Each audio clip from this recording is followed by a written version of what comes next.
Let me see if I got this right. It's the first Madden game to license the team, but this is the first one that had numbers as players. So they didn't have any player names, but they had numbers.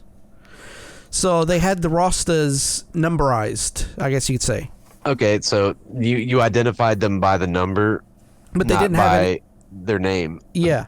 And they didn't have a name, and there's nothing that the NFL Players Association could do about that because a number is a number. True, but if you had the name or anything close to the name and the number, then you could probably make a case otherwise. True. That that's infringement on IP or likeness or whatever. But they also didn't have the rights to the team names either. So it was... Yeah. So they only had the rights to the city names. So, I mean, they had Dallas playing in red, for example. Oh, yeah, I remember that. Yeah, okay. So it was like Dallas and Arizona. Yeah. It was like a state or a city. Yeah, okay. Yeah. And then it had... That's interesting. Then it had the numbers of the players, and it didn't give the players any identifiable features. All the players looked exactly the same. All the models were exactly the same, and they all had numbers. And that was... Yeah, I think that's what I liked about the later versions, when they started actually going out of their way to make the players as close to the players in real life. First they just started off with what you're talking about right now, naming them and giving them their number and making them the correct height and weight.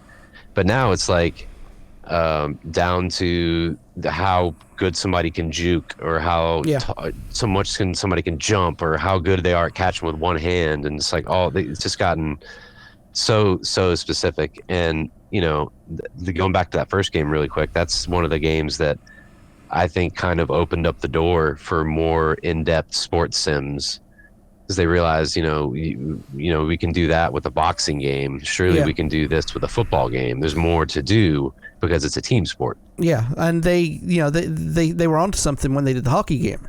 So it's like, okay, let's try another sport and put the same rules that we put in there last time.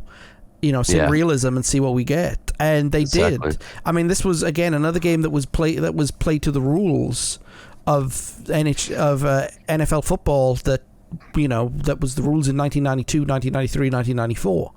Right.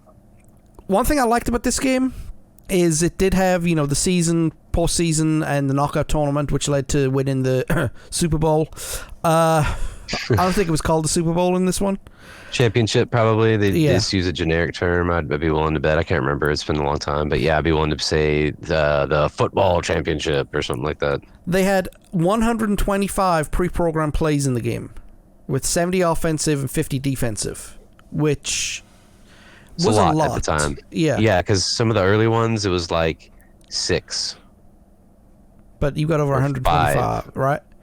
So when you look at 25, even, that's like, wow. Now I would argue you probably have 300 or 400 in any given playbook. There's a playbook for every single franchise now. And you can make custom playbooks yourself with motions and shifts and everything you could possibly think of.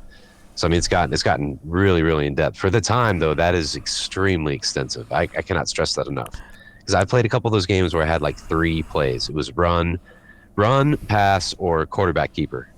Yeah. Does it? Or maybe one more, like a draw or something, like a draw run play.